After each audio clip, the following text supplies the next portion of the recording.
So this is a fluid statics problem. We're told that a J tube, so meaning a tube shaped like a J, has a uniform cross-section with a diameter of 3 centimeters and is filled as shown. A frictionless piston with some mass, M, floats on top of the mercury layer. Okay, that's the bottom layer here.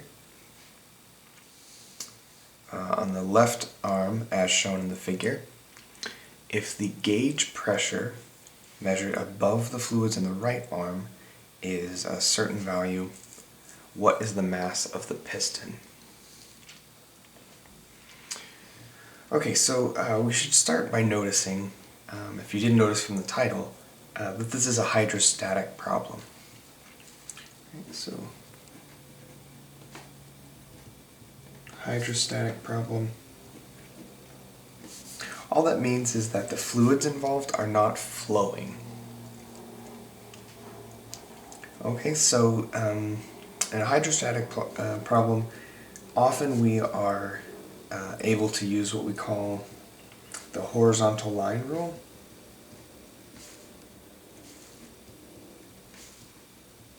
Alright, not every problem will utilize this rule, but it's always true. And anytime you have a tube that bends, right, like a J tube or a U tube, that just screams, use the horizontal line rule. So the horizontal line rule simply is that if you draw a horizontal line between the tubes in the fluid, right, or between the arms of the tube, sorry, if the fluid is connected, all right, and static, then the pressure everywhere on that line is constant. Okay, so we couldn't use that rule, say, above these layers, in the glycerin layer or the water layer. I mean, obviously because the tube on the left doesn't go that high, but also the fluid's not connected, all right? It's mercury down at the bottom, and then when we travel up, we go into glycerin. We go up a little further, we go into water. So the only place that we can use the horizontal line rule is right here at the top of the mercury layer. All right. In fact, this line here is dotted to draw our attention. So what this is going to mean is that the pressure right here, let's call it P1, is equal to the pressure right here, call it P2. Alright, both of these are in the mercury layer and they're on the same horizontal line. So ultimately, we're going to say P1 equals P2, and hopefully we can relate that maybe to a number on the right-hand side and to the mass on the left-hand side.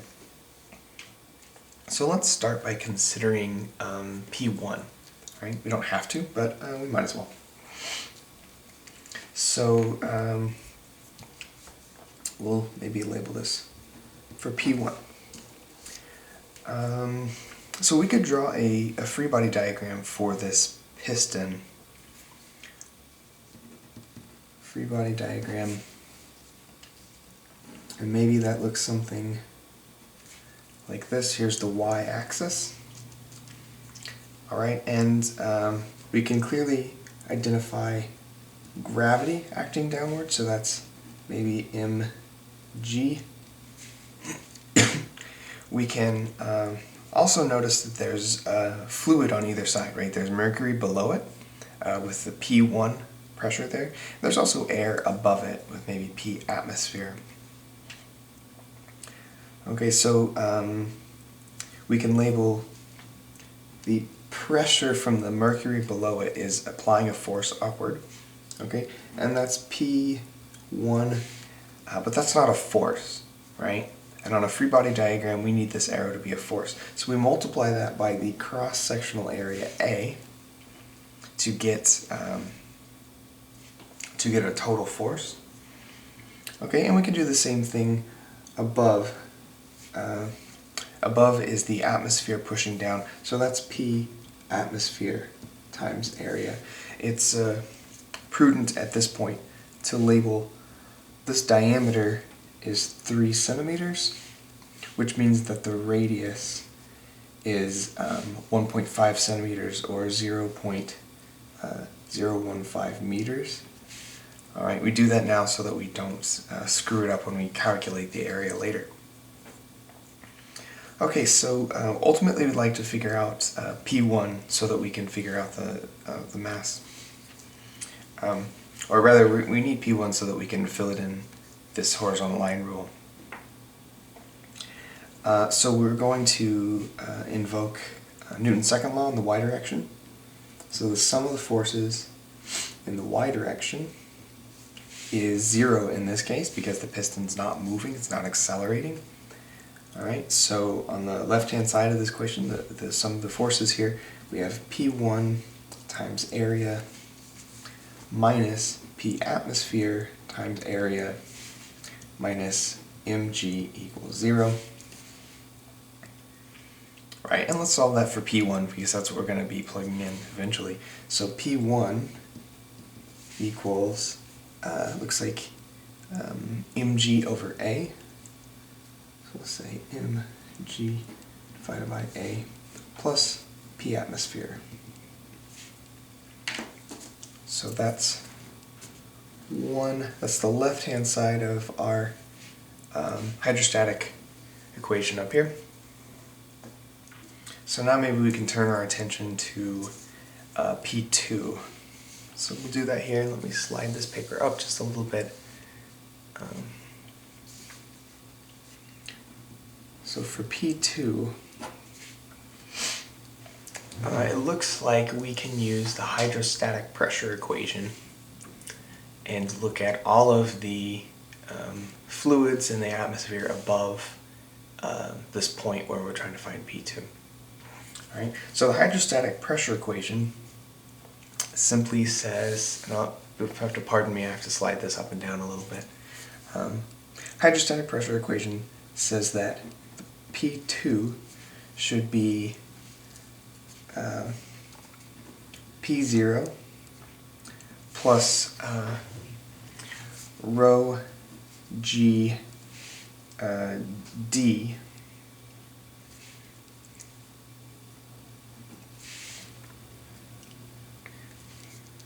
But if you recall, when we have a column with more than one fluid, I can add rho g d for each layer. So I'm going to do that here. This first layer, this is rho water, g times d water. And then I have a second layer, which is glycerin. So that's density of glycerin times g times d glycerin. So before we fill out these two bits, let's look at P0. Okay, so P0 is the pressure inside of this headspace, right, above the water. And it's not atmospheric, right, because this is closed off.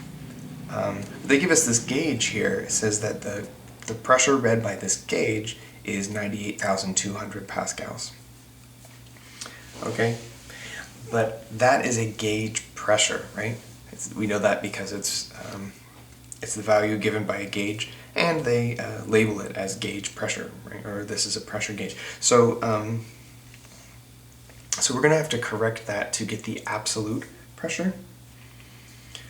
Okay, so if you remember the equation for gauge pressure, so P gauge is the absolute pressure minus the atmospheric pressure, right? Or the atmosphere, the pressure surrounding the gauge, right? That's why this gauge can't measure absolute pressures. It can only measure pressures relative to what it's submerged in, right? Which is the atmosphere. So P0 here is P absolute, right? That's what we're trying to find. So we'll solve for that. So I'm going to replace P absolute with P0. All right, and it's simply the gauge pressure plus atmospheric pressure. So I can plug in some numbers here and get that. Gauge pressure is 98,200 pascals plus atmospheric pressure is 101,300 pascals. And what I get is 199,500 pascals. And that is P0. Okay? So I can go back down to solving for P2, and now I have a number for P0, so I can plug that in. So let's do a little plugging in. So here's P0. Now I'm going to plug in numbers for all of these. So the density of water is 1,000 kilograms per cubic meter. G is 9.8 meters per second squared. And the depth of the water here, if we look at the figure, is 13 centimeters. So I'm going to plug in 0.13 meters. Alright, and then I have the next term, which is the glycerin layer.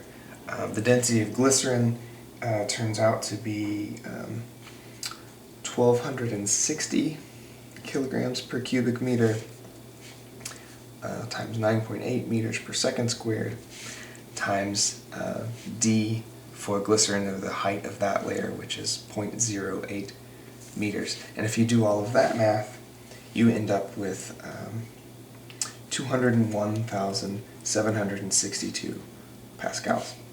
So that's P2, and that is the right-hand side of the horizontal line rule, right? So now all that's left is to simply set P1 equal to P2.